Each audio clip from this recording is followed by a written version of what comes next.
Rocket report. Russia plans nuclear space tug. Falcon Heavy launch delays. Europe really needs to build infrastructure to get to space. The Falcon 9 rocket launches its 100th consecutive, successful flight on Wednesday. Welcome to edition 3.46 of the Rocket Report. This week we have a mix of milestones to report for the Federal Aviation Administration and SpaceX, some launch delays, and as usual, some quirky news. Next week, the newsletter turns 4 years old. Hard to believe I've been at this so long. As always, we welcome reader submissions, and if you don't want to miss an issue, please subscribe using the box below. The form will not appear on AMP-enabled versions of the site.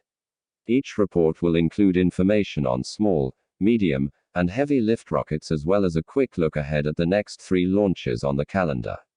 Virgin Galactic gets back into space.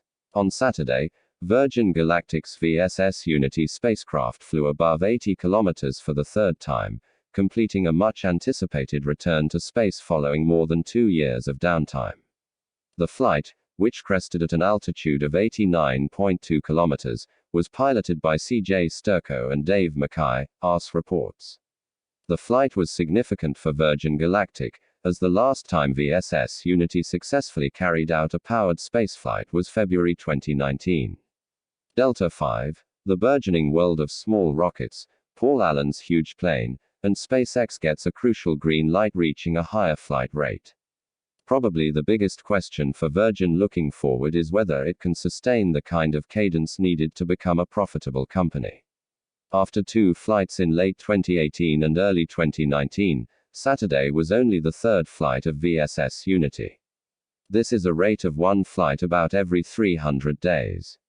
As it seeks to ramp up commercial activity, the company has set a goal of 400 spaceflights per year, across multiple vehicles, from Spaceport America. Virgin lost $130 million in the first quarter of 2021, and it needs to reach a high cadence of flights to become profitable. Submitted by Ken the Bin. Britain establishing launch regulations. Beginning this summer, the UK government says spaceports will be able to seek a license to operate in the country. The laying of these regulations puts us firmly on track to see the first UK launches take place from 2022, unlocking a new era in commercial spaceflight for all 4 corners of our nation, said Transport Secretary Grant Shapps. A race to British space. The mechanisms for licensing and regulating spaceports and commercial launches come as sites in Cornwall, Wales, and Scotland all vie to offer vertical or horizontal launch facilities. Each is hoping to become the first site of an orbital launch from the United Kingdom as early as 2022. The Rocket Report inside Sweden's emerging spaceport. This week, the New York Times published a feature that goes behind the scenes of Sweden's Esrange space complex that is seeking to compete with other European facilities, including those in the Azores Islands, the UK, and Norway. The government-owned Swedish Space Corporation, which manages the site, is offering launch services to private ventures wishing to send satellites into space. Europe is going its own way.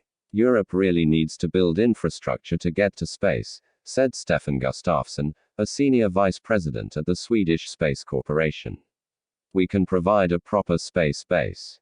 When a reporter visited the site, the main activity consisted of engine testing by 2 fiercely competitive German space startups, Rocket Factory Augsburg and ESA Aerospace Technologies.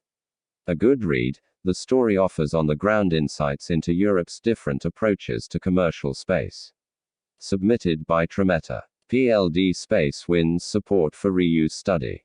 The Spanish launch startup said it has €1 million from the European Space Agency to allow the company to study the hypersonic and supersonic phase of the rocket's re-entry to the atmosphere.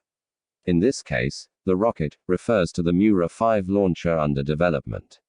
The analysis will help inform plans for launching the Mura 5 rocket from Europe's spaceport in French Guiana as well as demonstrating technologies for its recovery. Flying in a few years. Among the technologies PLD Space is studying a propulsive braking during atmospheric re-entry and structures that can survive the rigor of re-entry and be used for additional flights. Capable of carrying a few hundred kilograms to low Earth orbit, The Mura 5 vehicle is expected to debut in 2024. Assessing its potential for reuse is part of a range of strategies being employed by the European Space Agency to study the reuse of rocket first stages. French company wins grant for tanks. A small company called Venture Orbital Systems is seeking to develop the first all-French rocket since 1975.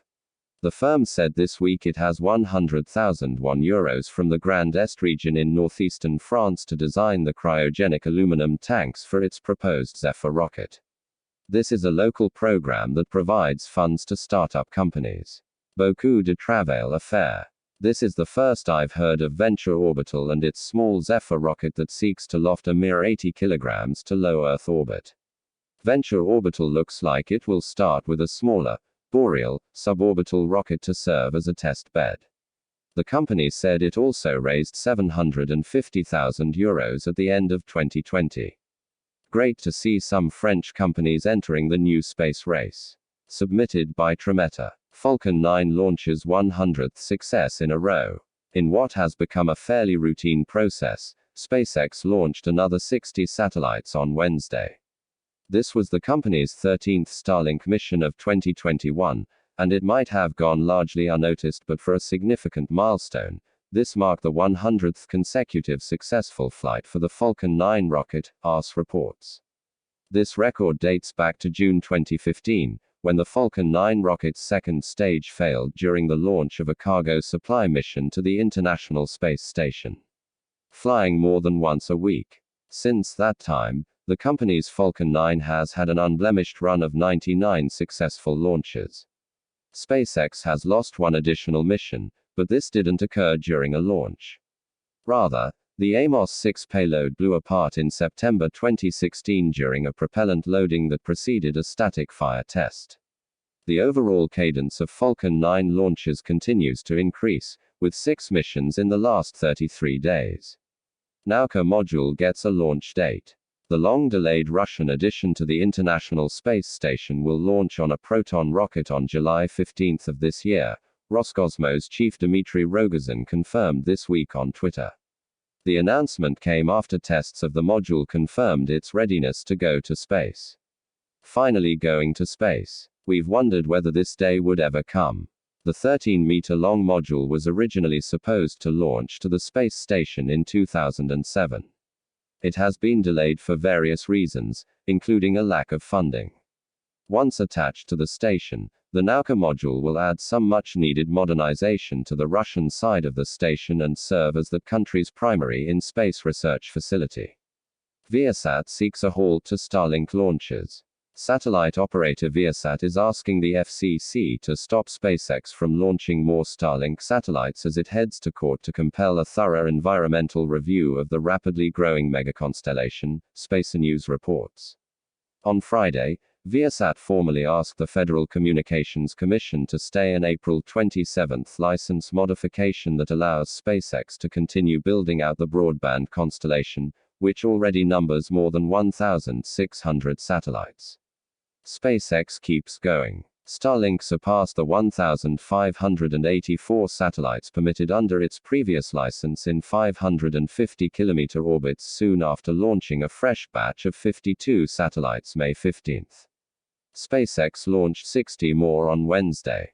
If the FCC does not grant a stay by June 1, Viasat intends to go to the United States Court of Appeals for the District of Columbia Circuit, where it will seek a stay and review of the modification order. Submitted by Ken the Bin. FAA licenses its 400th launch. The FAA is responsible for protecting public safety during commercial space operations, and it announced this week that, with Virgin Galactic's flight from New Mexico on Saturday, it has licensed 400 launches. The launches occurred in 7 U.S. states, 4 foreign countries, and the international waters of the Pacific Ocean.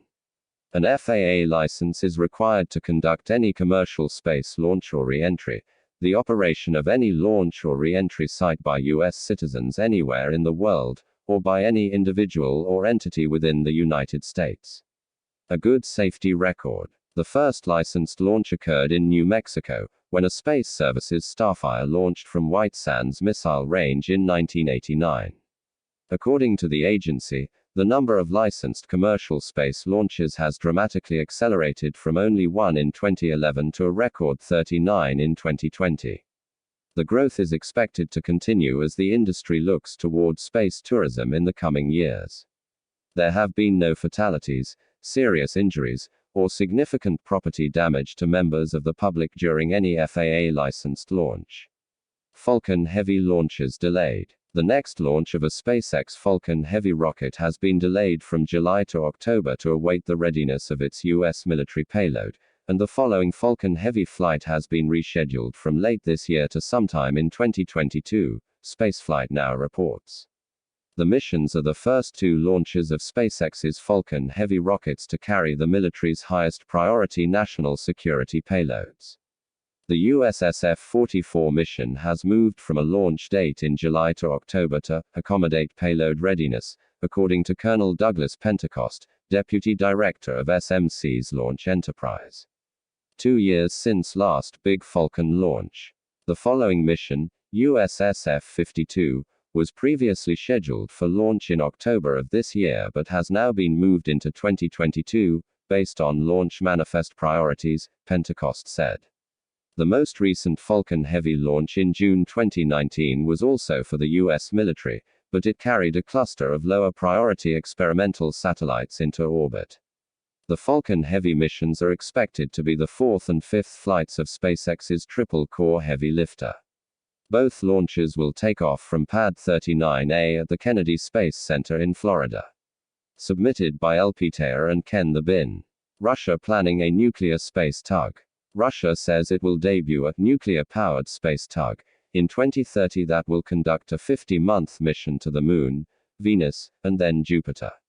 The first mission of Russia's nuclear-powered transport and energy module, Zeus, will last 50 months, Roscosmos Executive Director for Long-Term Programs and Science Alexander Bloshenko told reporters, TASS reports. Do we really think this will happen? Last December, TASS continues, Russia's Space Corporation, Roscosmos, and Design Bureau Arsenal signed a contract for developing a preliminary project of a nuclear-powered space tug, Nuklon, to be used in deep space missions. This all sounds very cool, but given the country's recent record with space projects, I'd file this under, yet likely to happen. A $600 trip to the moon. Back in 1961, the Douglas Aircraft Company had big plans. According to a report from the Archives of Science News, the company said it was planning a single-stage nuclear rocket that could take people to the moon for $600. This would include the cost of pilot, stewardesses, food, and other direct operating factors. Could it happen today? Notably, the report says the success of the venture would hinge on making the spacecraft reusable, as conventional aircraft now are. Douglas' assertion is interesting both for the absurdity of the cost but also because of how SpaceX's fully reusable Starship might actually enable such a vision to become partially true in the next decade or so. Submitted by Ken the Bin. Next 3 launches May 28. Soyuz, OneWeb 7 mission, Vostochny Cosmodrome, Russia, 1738 Coordinated Universal Time May 29. Long March 7, TIANZHOU-2 resupply mission to Chinese Space Station, Wenchang, China, 1256 Coordinated Universal Time June 3, Falcon 9, CRS-22 ISS supply mission, Kennedy Space Center, Florida, 1729 Coordinated Universal Time. Thank you for watching.